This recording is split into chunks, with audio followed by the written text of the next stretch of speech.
Hello guys, welcome to our channel. আজ আমরা মামাবাড়ি গিয়েছিলাম। মামাবাড়ি মানেই খাওয়া দাওয়া, হাসাহাসি আর মজা। আর তারপর দেখি সিনেমার মতো এন্ট্রি নিল বৃষ্টি।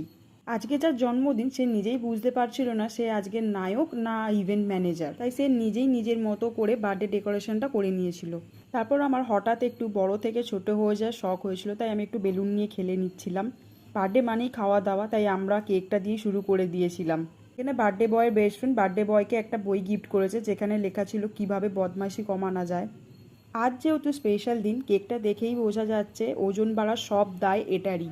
তাই বেশি দেরি না করে ক্যান্ডেলটা না নিভিয়ে তাড়াতাড়ি কেকটা কেটে ফেললো। আর কেক মুখে লাগানোটা একটা ট্র্যাডিশনাল রীতি, যেটা আমি সবসময় মেনে চলি। এবার আসল অনুষ্ঠান, বার্থডে লাঞ্চ, যেখানে মাটন দেখলেই ডায়েটিং চলে যায় ছুটিতে, আর চাটনি দেখেই ভাত ডাকে আরে আরেকটু প্লিজ। শেষে যখন পেট ভরে যায় তখন মনে হয় বার্থডে উইশের থেকে বার্থডে ডিশ অনেক বেশি important. Bye, see you in the next blog.